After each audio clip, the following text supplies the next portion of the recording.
Hi అందరికీ. ఇప్పుడు మేము ఏం చేసుకుంటున్నామంటే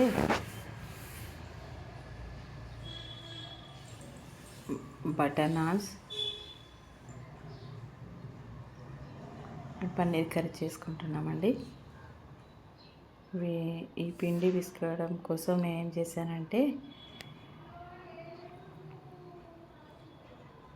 హాఫ్ మైదా హాఫ్ గోధుమ పిండి తీసుకున్నానండి.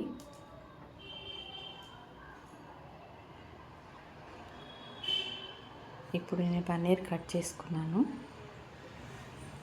దాన్ని ఆయిల్లో ఫ్రై చేస్తున్నానండి. పచ్చి వాసన పోవాలి కదండి, అందుకోసమని ఫ్రై చేస్తున్నాను. ఇందులో కొంచెం పసుపు కూడా వేసుకున్నాను. మీడియం ఫ్లేమ్లో పెట్టుకోవాలండి. ఈ ముక్కలకి కొంచెం కారం పట్టాలి కాబట్టి కారం వేసాను. కొంచెం గరం మసాలా కూడా వేసుకున్నానండి.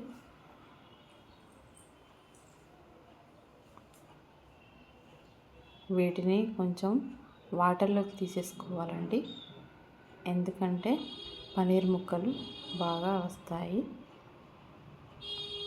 రుచిగా కూడా ఉంటుంది. ఇప్పుడు మళ్ళీ కొంచెం ఆయిల్ వేసుకోవాలి. ఇందులో కట్ చేసి పెట్టుకున్న ఆనియన్స్ అండ్ పచ్చిమిర్చి, ఇంకా లవంగాలు, ఇలాచి, దాల్చిన చెక్క వేసేసుకోవాలి. కొంచెం మసాలా ఇంగ్రీడియంట్స్ వేసుకోవాలండి. ఈ ఆనియన్స్ నేను టమాటా ప్యూరీలతో కలిపి గ్రైండ్ చేస్తానండి. ఇందులో కాజు కూడా వేసుకోవాలి.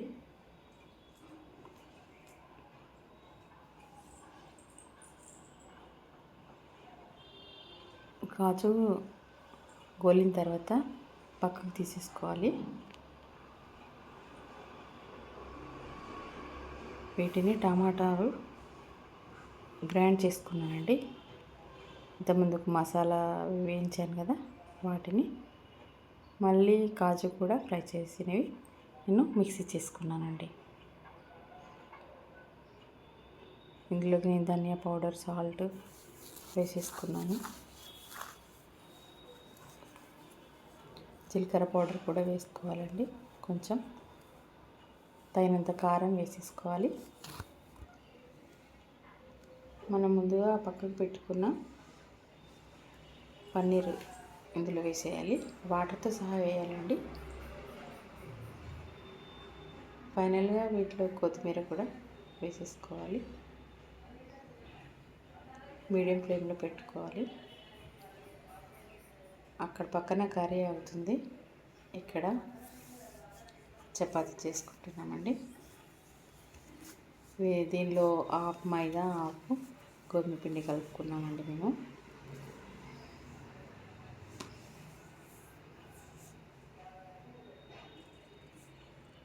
ఇలా చేయడం వల్ల పరాటా టేస్ట్ వచ్చిందండి. చాలా బాగా కుదిరాయి. మీరు కూడా ట్రై చేయండి. ఫైనల్గా కర్రీ అయిపోయింది. పాపకి వడ్డిస్తున్నానండి నేను. ఇట్లా